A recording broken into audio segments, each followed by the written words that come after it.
देखो, संकाय एवं विषयों की समझ कर रहे हैं हम, और इसमें हमने इससे पहले अध्ययन क्षेत्र और फिर अध्ययन क्षेत्रों का वर्गीकरण पढ़ा है। तो अब देखो, जो अध्ययन क्षेत्र हमने पढ़े थे,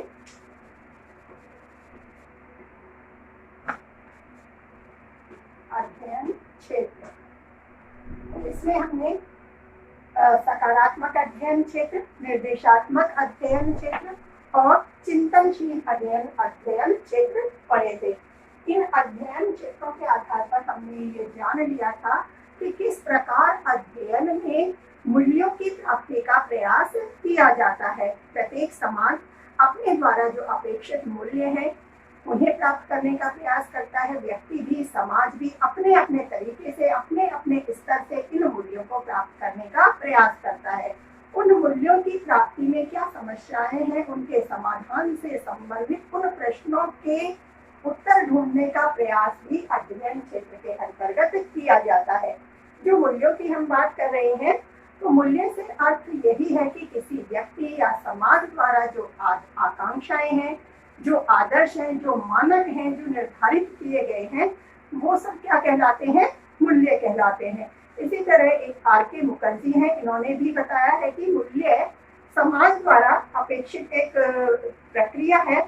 और उस प्रक्रिया में जो लक्ष्य और आकांक्षाएं निर्धारित की जाती हैं, जो व्यक्ति के लिए समस्त आकांक्षाएं मानो उसकी प्राथमिकताएं हो जाती हैं, मानक बन जाती हैं और उसकी आकांक्षाएं बन जाती हैं। तो ये सब चीजें एक तरह से किसमें आ जाती हैं? मूल्यों में आ जाती हैं। और इन्हीं मूल्यों को किसके माध्यम से? अध्ययन क्षेत्र के माध्यम से प्राप्त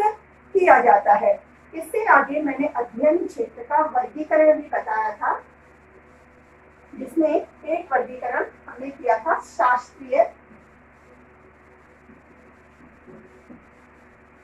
अध्ययन क्षेत्र।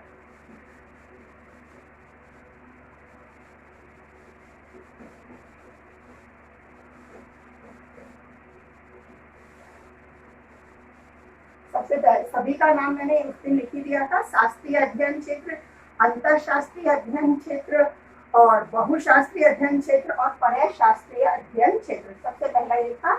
शास्त्रीय अध्ययन क्षेत्र। इसके बारे में पढ़ेंगे। जैसे इसमें ये बताया गया है कि जैसे एक ही विषय है या एक ही हमें कोई क्षेत्र दिया गया है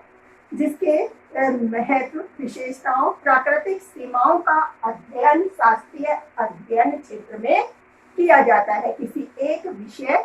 या क्षेत्र से संबंधित उसकी महत्व, विशेषताओं या प्राकृतिक सीमा या उससे संबंधित समस्त जो भी अनुसंधान भी हो सकते हैं, तो अनुसंधान की भी अपनी खुद की अलग उसके लक्ष्य हो सकते हैं, उसके विशिष्ट क्षेत्र हो सकते हैं, उसकी विशिष्ट विधियां हो सकती हैं। उन सभी को प्राप्त करने के लिए उन विधियों के माध्यम से जो अनुसंधान कर रहे हैं, जिस विषय पर कर रहे हैं, जिस विषय क्षेत्र पर कर रहे हैं, तो उसके लक्ष्यों की प्राप्ति के लिए उनसे संबंधित विशिष्ट प्रश्नों के उत्तर ढूंढने का प्रयास शास्त्रीय अध्ययन क्षेत्र में किया जाता है। कोई भी अनुसंधान करता है, एक ही अनुसंधान या अनुशासन पर वह कार्य करता है, क्योंकि वह पहले एक ही अनुसंधान या अनुशासन को अपूर्ण करना चाहता है। पूर्ण करने के लिए उसे पूर्णता तक पहुंचाने के लिए उसमें वो प्रयासरत रहता है और एक विस्तृत अनुशासन के अंतर्गत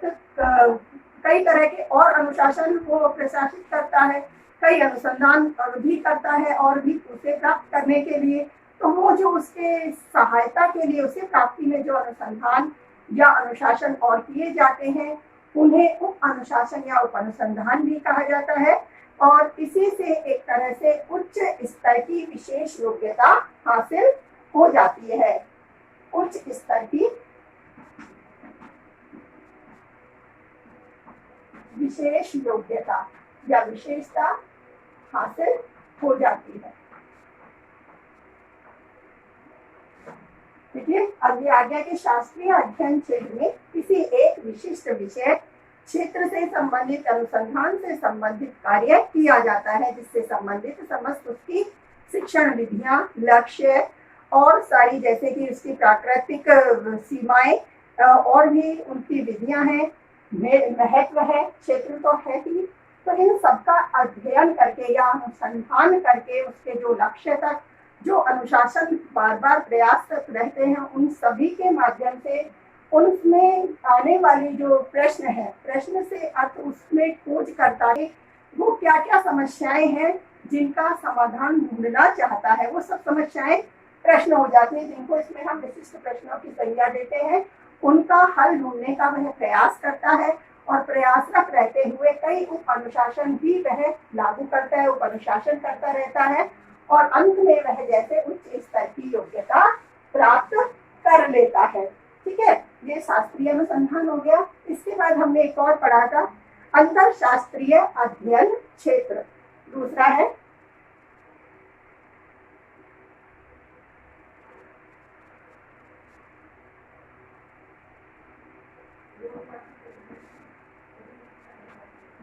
अंतर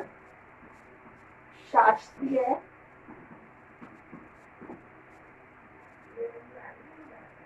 अध्ययन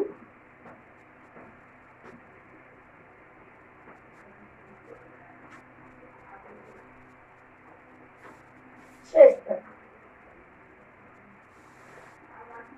अब इसमें देखो अंतर शास्त्रीय अध्ययन क्षेत्र, यहाँ जैसे हमने बात की थी किसी एक विशिष्ट विषय, एक ही विषय के क्षेत्रों में उससे संबंधित क्षेत्र विधियां या प्राकृतिक सीमाओं का अध्ययन करते हैं। इसी तरह से अंतर शास्त्रीय है तो उस विषय के अंदर में जैसे कई प्रकरण हो सकते हैं, उसकी कई समस्याएं हो सकती हैं, तो उन समस्याओं से संबंधित समाधान ढूंढने के लिए उससे संबंधित उन प्रश्नों का उत्तर ढूंढने का प्रयास अंतर शास्त्रीय अध्ययन क्षेत्र में किया जाता है। हम बता सकते हैं कि यह अध्ययन क्षेत्र वह प्रक्रिया है जो प्रश्नों के उत्तर देने की समस्या समाधान या प्रकरण से हमें परिचित करवाता है, और एक अध्ययन क्षेत्र व्यवसाय के द्वारा प्रश्नों के उत्तर ढूंढने का प्रयास करता है तथा अध्ययन क्षेत्र उसके जैसे उन प्रश्नों के उत्तर ढूंढने का प्रयास करता है और उन उत्तरों को प्राप्त करके उनमें एकीकरण द्वारा अंतर्दृष्टि विकसित कर सोचने और समझने का जो दायरा है उसे वह फैला देता है। यहाँ जैसे अंतर अनुशासन में इन समस्याओं के समाधान में अपनी अंतर्दृष्टि का उपयोग भी इसमें बताया है कि इस तरह से जो उसकी समझ है, यहाँ उसने शास्त्रीय अध्ययन क्षेत्र में पढ़ ही लिया है, इसके बाद जो मुख्य उसकी समस्याएं हैं उनका वह समाधान ढूंढने का प्रयास करता है। और एक तरह से जब वह अध्ययन क्षेत्र में इतनी सारी विधियों का, इतनी सारी जैसे उसने अध्ययन विधियां हैं उनका अध्ययन किया है और वह उप अनुशासन भी कर रहा है, तो इस तरह के प्रयासरत में वह जैसे उसकी जो समझने की क्षमता है, जो सोचने की उसकी शक्ति है, तो उसमें अपने आप एक परिवर्तन होता है, एक फैलाव आ जाता है, यानी और विस्तृत रूप से वह सोच समझ सकता है। जो समस्या उसके सामने है, जो प्रकरण उसके सामने है, एक अलग समस्या या प्रकरण के बारे में ही इसमें परिचित करवाया जाता है, तो उस समस्या या प्रकरण से संबंधित अपनी अंतर्दृष्टि से और समझकर वह उसके प्रति और अधिक ढंग से वह सोचने और समझने की क्षमता विकसित हो जाती है, तो उस दृष्टि से वह उस पर प्रयासरत हो जाता है। जैसे किसी समस्या का हल जब ढूंढा जाता है तो कई सारे प्रयास किए जाते हैं, तो वो सारे किसमें हो गए, विश्लेषण, यानी छोटे छोटे स्तर से कई स्तरों पर उसका अध्ययन किया जाता है और फिर इस विश्लेषण के द्वारा जैसे जो अध्ययन से कई तरह के अध्ययन है, जैसे हमने कई 8 या 7 प्रश्न अपनी समस्या या प्रकरण को लेकर तैयार किए कि जैसे हमने प्रश्न तैयार कर लिए, ये प्रश्न हम इन प्रश्नों के उत्तर तलाश करेंगे तो इससे संबंधित उत्तरों की प्राप्ति से जो हमारी समस्या है, जो हमारा प्रकरण है जिसकी हमें प्राप्ति करनी है, उसकी पूर्ति हो जाएगी। तो उन समस्त प्रश्नों के उत्तरों को, जैसे प्रश्न को क्या हो गए, उसके विश्लेषण हो गए, एक तरह से छोटे छोटे भागों में हमने अपनी समस्या को बांट लिया है। इसी तरह से फिर उन समस्याओं के जो उत्तर हमने ढूंढे हैं, प्रयास किया है, किस तरह से प्रयास करके उनकी हमने प्राप्ति की है, तो उनकी प्राप्ति के बाद उनका एकीकरण किया है, समस्त उत्तरों का एकीकरण। उसके बाद ही हम किसी निष्कर्ष पर पहुंचेंगे, उस प्रक्रिया को हम संश्लेषण कहते हैं। जैसे समस्त विश्लेषण की हुई सामग्री से जो हमें हल प्राप्त हुआ है, उस हल को हमने संश्लेषित करके एक कोई निष्कर्ष निकाल लिया है। तो एक तरह से हमारी अंतर्गत दृष्टि से हमने किस तरह से हम अपनी जो हमारा हल है, जो हमारा अनुसंधान था, जिस क्षेत्र तक हम पहुंचना चाह रहे थे, जिन उत्तरों को प्राप्त कर रहे थे, तो उस तक पहुंचे हैं या नहीं पहुंचे हैं, वो इस प्रक्रिया द्वारा पहुंच जाते हैं और इस तरह के अंतरशास्त्रीय अध्ययन क्षेत्र में उसका अध्ययन किया जाता है। जैसे उदाहरण के लिए इसमें स्वास्थ्य की देखभाल को भी इसमें बताया गया है कि जैसे स्वास्थ्य की देखभाल की हम बात करें तो स्वास्थ्य की देखभाल किसी एक उद्देश्य से पूरी नहीं हो पाती, या एक प्रकार का प्रयास करें कि हम केवल खेल लेते हैं इससे हमारा स्वास्थ्य सुरक्षित रहेगा, या केवल अच्छा खाना खा लेते हैं तो भी हम सही रहेंगे। नहीं, बहुत सारे प्रयास हमें करने होते हैं। सही टाइम पे खेलना, एक्टिविटी भी करना आवश्यक होता है, सही समय पे सही भोजन लेना भी आवश्यक होता है। कई सारी बातें हैं, उन सब को समायोजित करके ही हम अपने स्वास्थ्य की देखभाल कर सकते हैं। तो उसी तरह से एक समस्या या प्रकरण से संबंधित कई अलग अलग प्रयास करने के बाद फिर संश्लेषित करके हम उस क्षेत्र तक पहुंचते हैं। अब इसी तरह से तीसरा है हमारा, इसमें जैसे हमने संश्लेषित करके कोई ना कोई सिद्धांत है, जैसे कोई समस्या हमने दी है उससे संबंधित जो निष्कर्ष हमने लिया उससे कोई नियम भी हम बना सकते हैं, कोई सिद्धांत का भी हम निर्माण कर सकते हैं। वो डिपेंड किस पर करता है, किस तरह की समस्या हमारे सामने है जिसका हमने अपने अध्ययन क्षेत्र में अध्ययन किया है। अब है बहुशास्त्रीय अध्ययन क्षेत्र, जो हमने तीसरा लिखा था।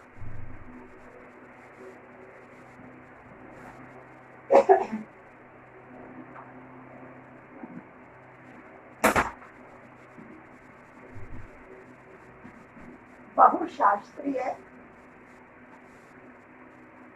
अध्ययन क्षेत्र। देखो ध्यान से अगर हम देखते हैं तो कुछ जो बातें जो हैं इसमें वो इससे नाम से भी इसमें बताई जा रही, नाम से भी संबंधित हैं। अब इसमें जैसे बहुशास्त्रीय, बहु से अर्थ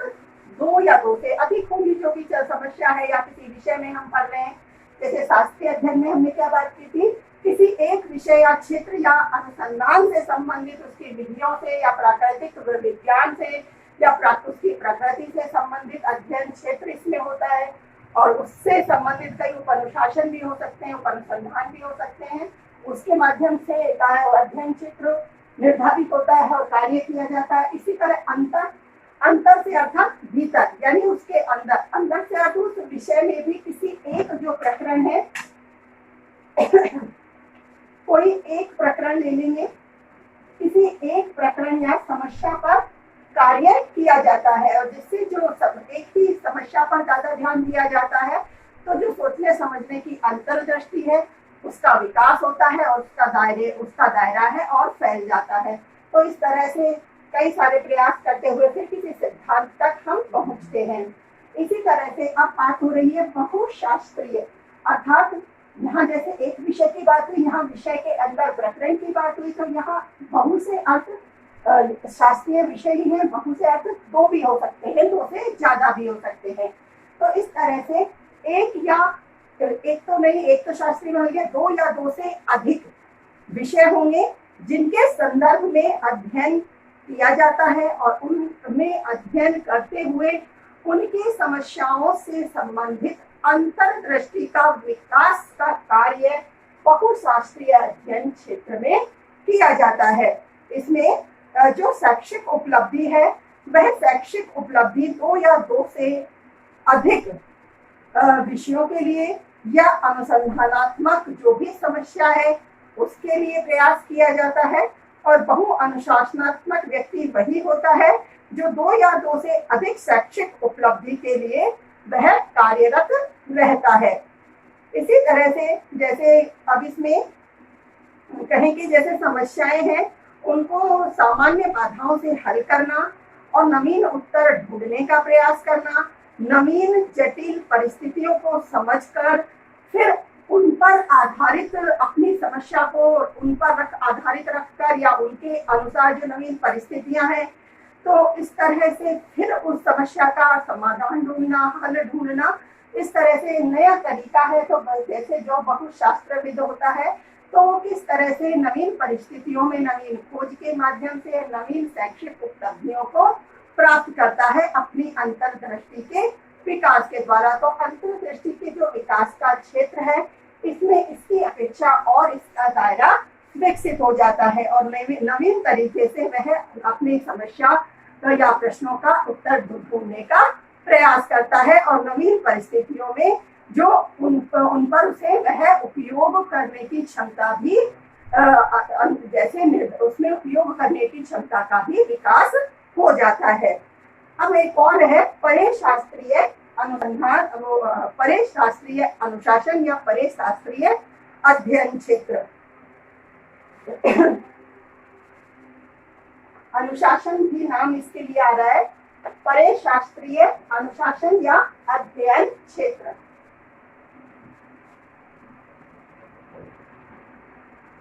शास्त्रीय दोनों ही कह देते हैं इसको, अनुशासन या अध्ययन क्षेत्र।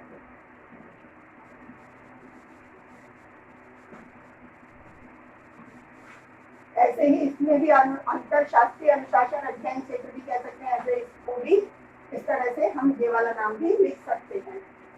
अध्ययन क्षेत्र। अब देखो जैसे मैंने बताया कुछ कुछ नाम से भी इसमें हम ध्यान रख सकते हैं कि क्या एक्सप्रेशन है इसका, इस तरह से हमें इसे बताना है, कैसे व्याख्या करनी है। परे से अर्थ है दूर रहना एक तरह से। तो जो शास्त्रीय अध्ययन है, जो विषय का अध्ययन किया है, यहाँ जो दो विषयों का अध्ययन किया है या किसी समस्या या प्रकरण पर अध्ययन किया है, तो यहाँ भी इसी तरह से मानो कोई दो समस्याएं हैं, कोई दो विषय है, उनका अध्ययन किया जाता है। लेकिन इन्हीं दो समस्याओं के अध्ययन की झलक तो इसमें मिलती है, यानी अध्ययन करने का पता लगता है कि दो अलग अलग समस्याओं पर अध्ययन किया गया है, कुछ निष्कर्ष भी निकाले गए हैं, लेकिन वो निष्कर्ष एक तरह से निश्चित नहीं होते हैं, किसी एक पर उनकी व्याख्या करना संभव नहीं होता। यानी निश्चित अध्ययन, इस अध्ययन क्षेत्र में एक निश्चित उत्तर की तरफ जैसे हम नहीं पहुंच पाते हैं, एक निश्चित व्याख्या करना संभव नहीं हो पाता। यानी प्रयास तो होता है, दो या दो से अधिक विषयों पर अध्ययन कार्य होता है, लेकिन किसी एक निष्कर्ष पर पहुंचा जाना उन दोनों के माध्यम से जैसे संभव नहीं होता कि दोनों जैसे कुछ अलग बातें बता रहे हैं, अलग निष्कर्ष कह रहे हैं, या दोनों के निष्कर्ष को सुनकर या समझकर किसी एक निर्णय पर हम पहुंच सके, ऐसा या ऐसी व्याख्या करना संभव इसमें नहीं हो पाता। तो इस तरह से ये सारे हमारे क्या हो गए, अध्ययन क्षेत्र हो गए। अब इससे आगे हम इसी में है एक और टॉपिक है सह संबंध, उसे पढ़ लेंगे। वैसे सह संबंध इसे पहले भी किसी न किसी विषय में कहीं ना कहीं आया होगा, थोड़ा सा हमने पढ़ा भी होगा, फिर मैं बता भी देती हूँ। जैसे जो सह संबंध है,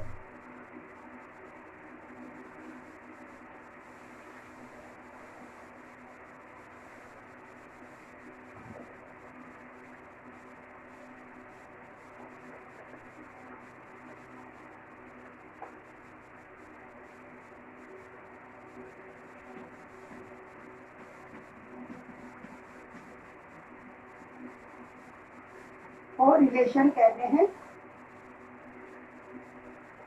सह संबंध से अर्थ है साथ साथ संबंध स्थापित होना। गणित वगैरह में भी पढ़ते हैं कोरिलेशन,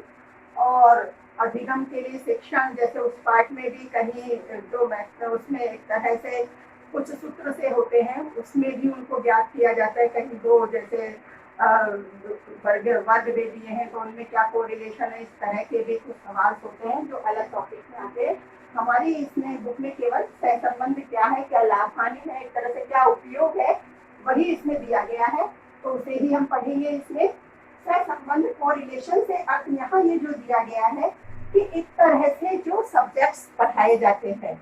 जो विषय पढ़ाए जा रहे हैं, तो वो विषय किस प्रकार दूसरे विषयों से भी संबंधित होने चाहिए। कहने से तात्पर्य ये है कि कोई एक विषय का ज्ञान यदि दिया जा रहा है और उससे कहीं उस ज्ञान से संबंधित कहीं दूसरे विषय में भी कुछ ना कुछ उसका वर्णन हो, कोई आधार हो उसका, तो उसको भी उसी विषय में वर्णन करके या व्याख्या करके समझाया जाना, उसको भी उससे संबंधित करना। इस तरह से एक समय में ही विद्यार्थी दो विषयों के ज्ञान को प्राप्त कर लेता है। तो कई बार ये सहज संबंध है इस तरह का, ये अनायास हो जाता है, कई बार योजना के अनुसार किया जाता है, और कई बार शिक्षक जैसे किसी दो विषय हैं तो उनमें वह दो विषयों में रिलेशन स्थापित करके कि भाई इन दोनों चीजों में इस जो प्रकरण को पढ़ाया जा रहा है ये दो विषयों को बता सकता है, तो वो उन दोनों विषयों को संबंधित करके छात्रों को या जो शिष्य है उनको पढ़ाता है। तो एक तरह से सहसंबंध आवश्यक भी होता है। यह एक ऐसी प्रक्रिया है जिससे मानो जो ज्ञान है वो एक तरह से ज्ञान का और सदुपयोग हो पाता है, एक ही विषय के ज्ञान को वह दूसरी विषय में से संबंधित करके उस विषय में भी उसका लाभ वह उठा सकता है। जैसे जो हर्बर्ट है, इन्होंने भी कहा है कि जो पाठ्यक्रम है उन्होंने इस तरह के सहसंबंध के सिद्धांत की कल्पना की थी, और उन्होंने बताया कि जो उनके अनुसार पाठ्यक्रम के विषय हैं उन पाठ्यक्रमों के विषयों को ही इस प्रकार व्यवस्थित किया जाना चाहिए, एक विषय के शिक्षण में दूसरे विषय का ज्ञान अपने आप ही जैसे सहायक हो सके, उसको सहायता पहुंचा सके। अब इसमें इन्होंने एक तरह से यही बताया है कि मानो एक जो पाठ्यक्रम है वह उसके एक विषय का ज्ञान दूसरे विषय के ज्ञान को पुनर्बलन प्रदान करता है। पुनर्बलन से अर्थात उन्हें प्रतिपुष्टि अर्थात एक तरह से प्रोत्साहित करता है, प्रेरित करता है। जैसे एक विद्यार्थी ने सामाजिक में कुछ इतिहास से संबंधित बातें पढ़ ली है और वो इतिहास में फिर उन्हें टॉपिक्स को पढ़ता है तो उसे अपने आप ही लगता है कि ये तो मैंने पढ़ा हुआ है, तो कुछ प्रोत्साहित होता है। अगर इसी चीज को जैसे शिक्षक पढ़ाते समय ही और अधिक व्याख्या करके वह समझाता है कि ये चीजें जो हम इस तरह से पढ़ रहे हैं इतिहास में किस तरह से वो हमारे काम आने वाली है, तो ये क्या हो गया, कोरिलेशन हो गया। इसका एक सीधा साधा उदाहरण मैं भी बता रही हूँ। जैसे मैंने पहले वीडियो में ही पहली क्लास में ही इस सब्जेक्ट की क्लास में बताया था कि किस प्रकार हमारे संकाय एवं विषयों की समझ जो है, तो इस सब्जेक्ट में पढ़ाए जाने वाले कुछ टॉपिक्स, सभी टॉपिक्स नहीं, कुछ टॉपिक्स जो हमें हमारे सिलेबस के अकॉर्डिंग देखने हैं, और मैंने प्रारंभ में बता भी दिया था कौन कौन सी चीजें हैं जो हमें उसमें भी सहायता करेंगी दूसरे विषयों में। तो वो क्या है, एक सह संबंध ही है कि इसके द्वारा वो जो योजना है वो सह संबंधित की गई है कि किस प्रकार इन क्लासों के जो टीचिंग सब्जेक्ट्स हैं उन टीचिंग सब्जेक्ट्स में इस सब्जेक्ट में पढ़ाई जाने वाली शिक्षण विधियां हैं, विज्ञान से संबंधित भी होंगी, सामाजिक से संबंधित भी होंगी, हिंदी से संबंधित भी होंगी, या कहें कि जैसे गणित से संबंधित भी होंगी, अर्थात सभी लगभग विषय हो गए हैं। तो सभी विषयों से संबंधित जो शिक्षण सामग्री को इसमें रखा गया है, तो वो कहीं ना कहीं को रिलेशन रखा है उस टीचिंग सब्जेक्ट से, तो ये को रिलेशन है, वही हमारा ये को रिलेशन यानी सह संबंध है। वही ये समझाना चाह रहा है कि एक विषय का ज्ञान दूसरे विषय के ज्ञान में किस प्रकार सहायक होना चाहिए। तो इसी तरह से हर्बर्ट ने बताया है, इसी तरह से रेमंड ने भी कहा है कि कोई भी विषय भली प्रकार नहीं समझा जा सकता तब तक कि जब तक वह किसी दूसरे विषय से उसे संबंधित नहीं किया जा सकता है, क्योंकि किसी न किसी दूसरे विषय से हम उसमें से कुछ ज्ञान ले सकते हैं, कुछ वातावरण से हो, कहीं उसके जीवन से संबंधित हो, कहीं से भी कुछ ना कुछ उसमें संबंध जोड़ा जाता है। जैसे हम प्रस्तावना भी, जैसे जिन्होंने बच्चों ने टीचिंग की है तो उन्होंने एक पूर्व ज्ञान प्रस्तावना प्रश्न भी समझे है, तो वो क्या है, पहले के ज्ञान से संबंधित है, इस तरह से भी उसे जोड़ा जा सकता है। तो ये लोग जानते भी हैं जिन्होंने इस कार्य को किया है। तो इस तरह से रेमंड ने यही बताया है कि न कोई कला बुद्धिमत्ता से अभ्यस्तता से की जा सकती है यदि वह प्रकाश जो अन्य विषयों में एक दूसरे विषय पर फेंकते हैं। यदि मानो कि जो प्रकाश एक विषय से दूसरे विषय पर फेंका जाता है, प्रकाश से अर्थ रोशनी फेंकने से अर्थ नहीं है,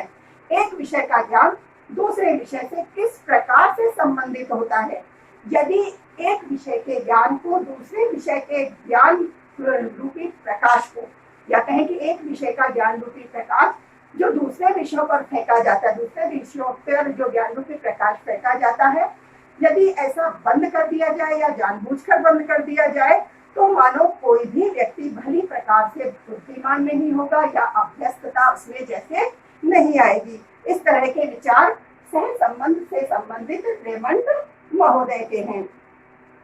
तो हम एक तरह से जैसे और थोड़ा सा बता देती हूँ, जो बालक है जैसे विद्यालय में जाते हैं, बालक को जब विद्यालय हम छोड़ने जाते हैं तो ये नहीं कि हमने बालक को छोड़ दिया है, मन से वो विद्यालय गया है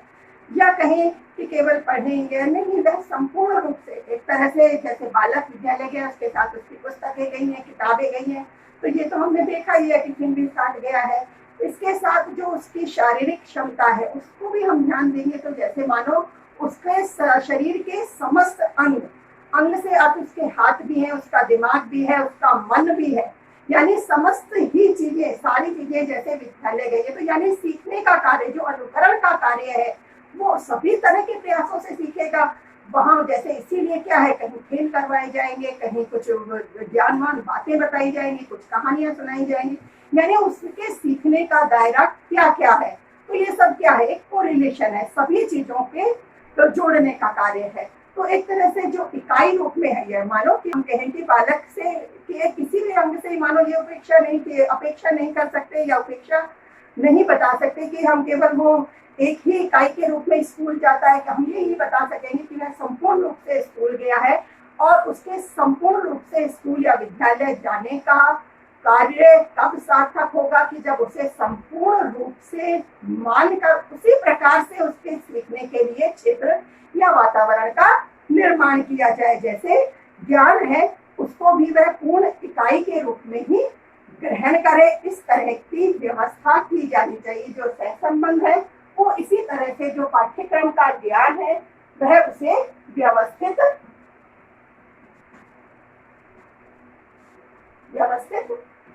करता है।